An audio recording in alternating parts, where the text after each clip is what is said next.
राधे राधे दोस्तों, कैसे हो आप सब लोग। उम्मीद है सब अच्छे ही होंगे। तो भाई आज है दशहरा। तो मैं जो आई हूँ अपनी मम्मी के घर आई हुई हूँ, यानी कि बच्चों की नानी के घर आई हुई हूँ।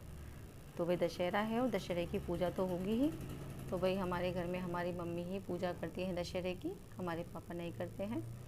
तो भाई मम्मी ने सबसे पहले बच्चों को तिलक लगाया हल्दी से, और उनको फिर कलावा बांधा। साथ में छोटी सिस्टर भी आई हुई है और उसकी बेटी भी आई हुई है, जो बैठी है देख रही है नानी कैसे पूजा कर रही है। तो भाई दशहरे के दिन हम लोग ऐसे ही पूजा करते हैं। और दशहरे के दिन गाय का गोबर लिया जाता है, उसकी 5 जगह पे 2-2 उपलियाँ बनाकर रखते हैं। उसके ऊपर जो हम ज्वारे बोते हैं नवरात्रों में, वो रखी जाती हैं। और साथ में ठाकुर जी भी बैठे हैं हमारे, लड्डू गोपाल। और उसके बाद हम सब एक दूसरे को कलावा बांध रहे हैं। मम्मी ने सबको कलावा बांधा, फिर मैंने मम्मी को बांधा और तिलक लगाया, और उसके बाद से फिर पूजा की। तो हमारे यहाँ जो पूजा होती है नॉर्मली वैसे पंडित करता है, लेकिन यहाँ फ्लैटों में कहाँ पंडित कोई आएगा। गाँव में तो ये सब पॉसिबल है, फ्लैटों में शहरों में तो ये पॉसिबल ही नहीं है। तो इसलिए हम लोग खुद ही कर लेते हैं। तो मैंने अपने पापा जी को भी बुला लिया है। तो पापा जी को पहले तिलक लगाया, और तिलक लगाने के बाद मैंने भी उनको कलावा बांधा। और मम्मी जी सबको भोग लगा रही हैं, टीका लगा रही हैं। लड्डू गोपाल जी को भी भोग लगा दिया और उन्होंने टीका लगाया। और उसके बाद जो ज्वारे हैं वो उनके कान पर रखी।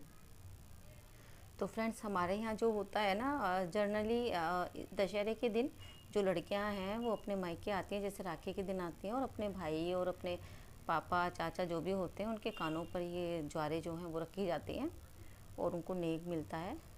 तो हमारा भाई यहाँ पर नहीं है, तो इसलिए हमने पापा जी को ही कलावा बांधा और ज्वारे भी रखी। तो 10 कुल्लो होती हैं, यानी कि मिट्टी की 10 छोटी छोटी सी वो कुलियाँ होती हैं, उनमें खीर और बताशे भरकर उनकी पूजा होती है। जल फेरा जाता है चारों तरफ।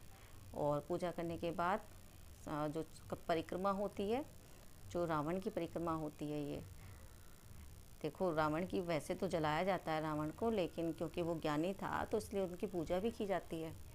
तो जो हमारी भांजी है छोटी सी, वो भी आगे आगे नानी के आगे आगे चल रही है। और मेरे दोनों बेटे, मेरे पापा मम्मी परिक्रमा लगा रहे हैं, आप देख सकते हैं। तो सब लोग कितने अच्छे से परिक्रमा लगा रहे हैं। तो परिक्रमा लगाने के बाद जो जल होगा उसको सिला देंगे, और उसके बाद जो ये कुल्लो जिसमें खील और बताशे रखे हुए हैं कुलिया में, तो ये सब आपस में प्रसाद के रूप में बांटकर आपस में ले लेंगे। और हमारे यहाँ दूध के जवे बनते हैं। तो बस यही था सब। तो इसी के साथ दशहरा सब बहुत बहुत मुबारक हो। Happy Dussehra to all.